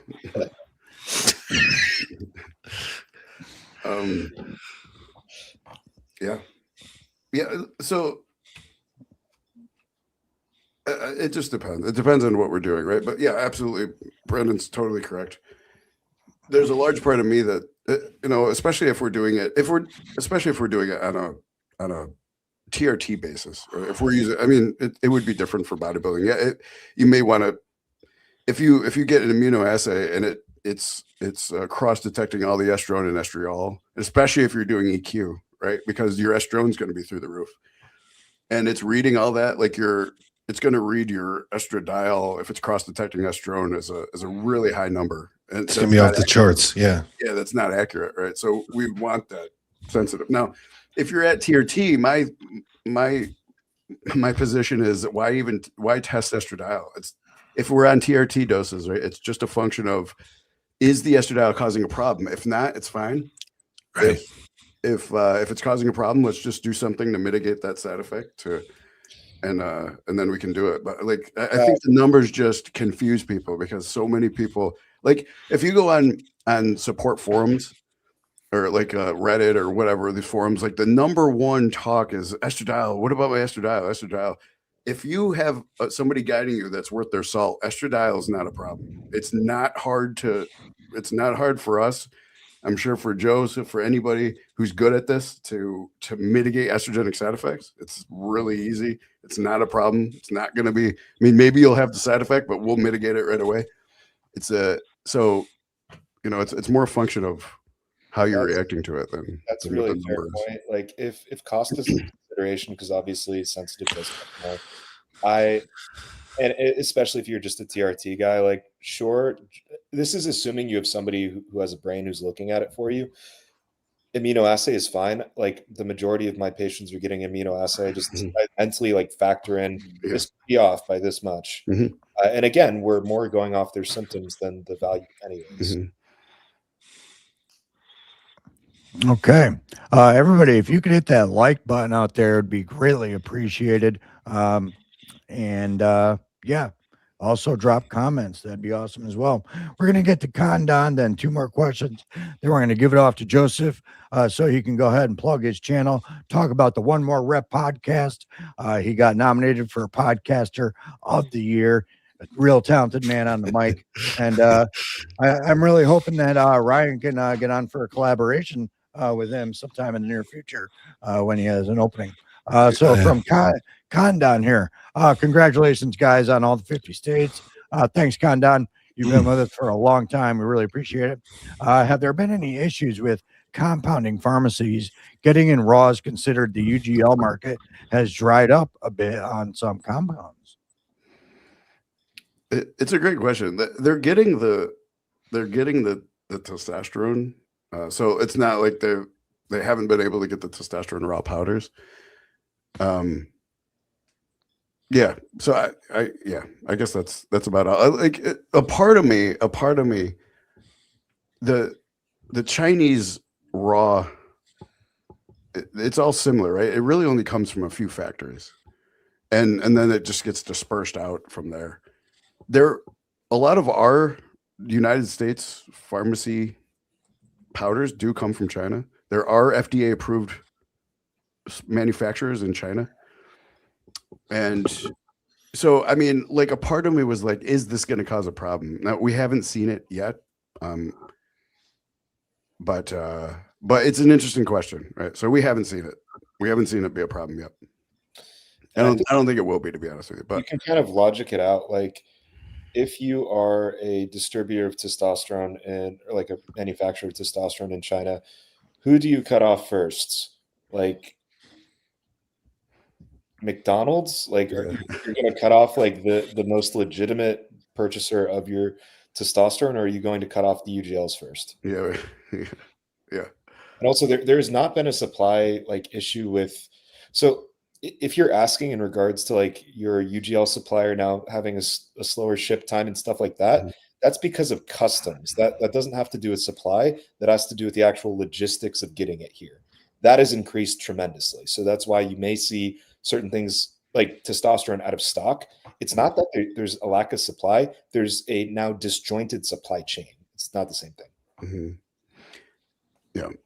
There was a problem in the raw market months ago with testosterone that is actually like the theory that made sense to me is that it was left, probably left open and it oxidated, and it was causing like a lot of PIP for people. So people were getting like testananthate and cypionate, and it was really causing post-injection pain problems. So that was a problem with, in part of the reason why the testosterone slowed down for a lot of raws. Like I said, like Brendan's also correct here, but part of the reason, like months ago, probably 6 months ago now, that the supply dried up was that there was a lot of bad test sip and bad testananthate going around. We haven't encountered that problem in the pharmacies, but yeah, customs too. Oh, we got a huge fan of the One More Rep podcast. We're going to be talking about that momentarily. 2 more quick questions, guys. This one's for you, Joe. Do you still get sore after your workouts? Man, that's a good question. I was just talking about this with somebody. It depends. I have like a rotating training schedule right now. So when I'm locked into training something, say, twice a week, I train it Monday and I train it Thursday. It takes me doing something off the wall to be sore, which I think is one, it's like the repeated bout effect. And then also I base my whole life around being able to recover from my training. So food's high, drugs are high, sleep is always on point. So I am maybe 3 out of 10 soreness wise. Yeah. On a regular basis. You know what I mean? Like certain body parts, a lot of times you find that the body parts that are your best are the ones that you have the best mental connection with training wise. Like my quads, my legs are my best body part. I can blow them up from 2 sets of extensions. My quads end up sore. Arms, shoulders, stuff like that hasn't always responded the best for me. Pumps are not as intense, and thus the soreness isn't as bad. There you go. All right. Final question here, guys, from Matt Mason. Thoughts on Testogen? For those not familiar, it's a bioregulator. It's an orally available peptide. It interacts directly with the DNA at the site-specific organ. So it's a cool intermediary to TRT. I'd much rather somebody try it than enclomiphene. Let's put it that way. God, I hate enclomiphene. I think it could even kind of have some logic behind it for somebody utilizing exogenous testosterone. Not quite as potent as like a HCG. It's not going to preserve your fertility, but it can at least kind of send the right instructions to the boys, which are otherwise unengaged. That was a good answer. I'll be honest with you. Interesting. Yeah, I have no knowledge about it. Yeah, we should sell it. We should sell it. I didn't totally know what testogen was. Yeah, I had to look it up. I looked it up before I read the question. I probably should have. All right. So I'm going to be passing this off to Joe. I want to know what's up next for you. What do you got for bodybuilding shows? Tell us about the One More Rep podcast. I see you got some great guests on there. Within 18 hours, you got close to 2,000 views, and you have less than 2,000 subs within 18 hours. Yeah. So obviously you're doing something right, So go ahead, please. I pulled up your what is it? The link tree that we're going to look at. Yeah. I'd like for you to talk about your show. I'd like for you to talk Sure. about if you have any bodybuilding competitions coming up, and plug your products. Yeah, The floor man, is I yours, my appreciate friend. it. Like I said, I appreciate you guys coming on. I saw a couple of people that watched the show left comments. That's super cool. Really appreciate it. Yeah, for me, I am just in the off season right now. I just need to put on as much size, like actual tissue, as I possibly can. That's always the idea. I competed last in July. My best visuals were probably like 228. I went on stage 225 to make heavyweight. I thought I might be more competitive in that class. And just not big enough still. So my goal, I have things scheduled out. I like to be thoughtful in the approach, but really I'm not going to go on stage again next until I can hold about 240 and like stellar stage conditioning. So whenever that is, hopefully it's sometime next year. I'm certainly throwing everything that I possibly can at it, but that's it for me. And then just, coaching full time, taking care of my guys, my athletes. I have tons of competitors, but I also have, like, we talked about earlier, I probably half my guys are lifestyle guys that will never see the stage. So, I still get just as excited for those guys to check in as I do my other guys. And then, the One More Rep podcast, my YouTube channel is just my name, Joseph Pircher. You can find me, same thing, just my name, @jpirch on Instagram. All the links are here in the link tree, actually. I just have I have the One More Rep podcast. I do that a couple times a week, depending on if I have guests. I have one like evergreen show with a couple of my friends that are also bodybuilders and coaches. And then, whether I have guests, I have, shows later in the week. I also do running series documenting where I'm at with my own personal bodybuilding. So that's separate from the show. Right now I'm in an off-season series, you could call it, where I have it titled Project Super Heavyweight, because that's what I'm shooting for.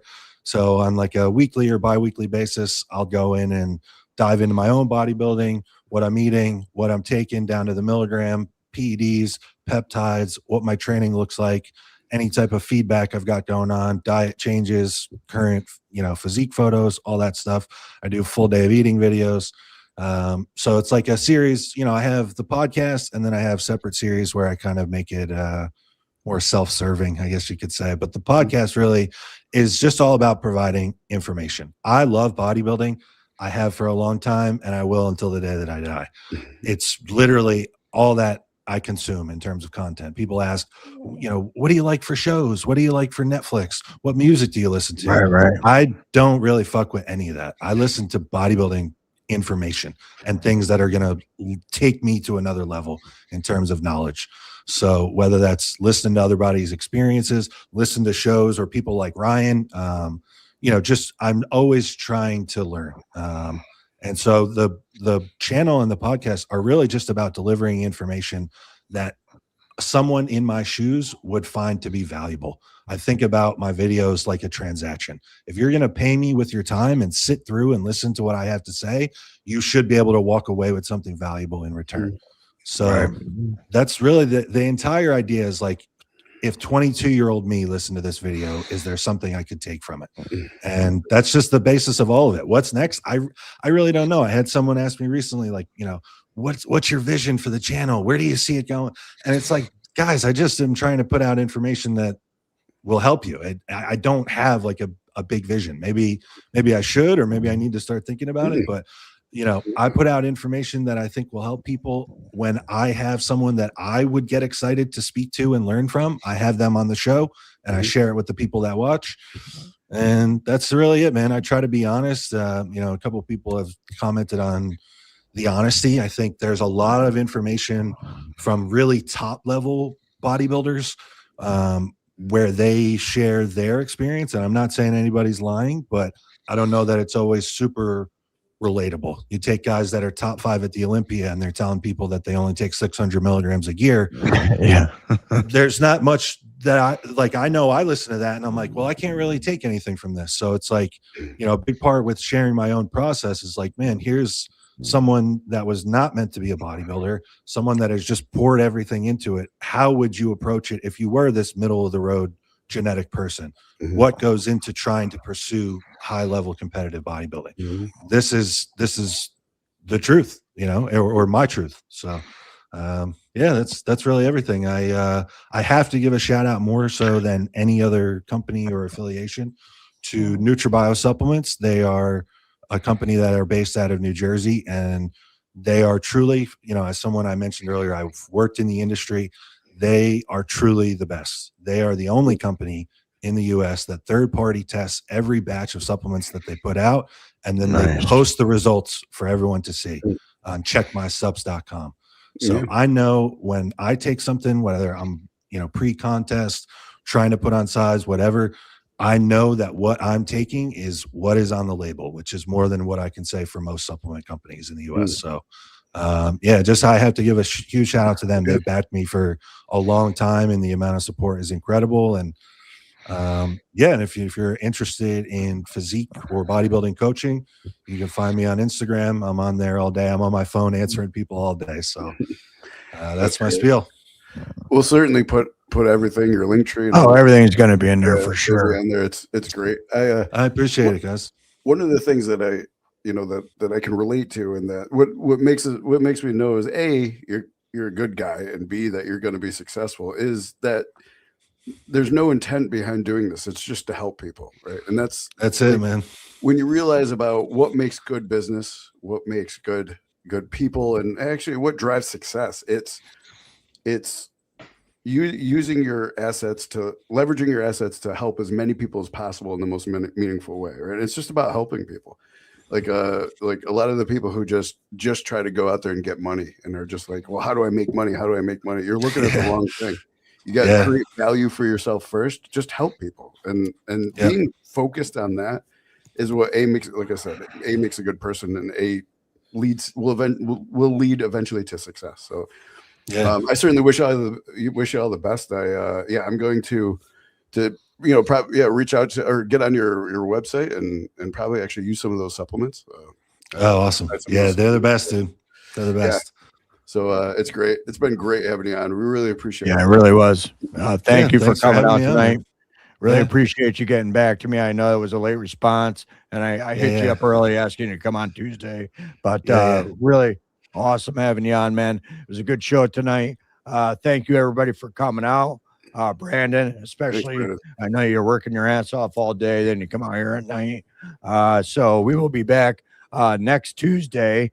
We will also be talking about Dope Martian podcast that's kicking off right now. We got a rollout coming out. We're going to be dropping the podcast. We were just down in New York City, Manhattan, last Thursday on the 11th. Got recorded 3 hours of content, a professional studio. So that's going to be coming out soon. So please subscribe. All the links are below. Guys, have a wonderful rest of the week and a great weekend. We'll see you next Tuesday. Take care. Thanks. Bye, everyone. Yeah.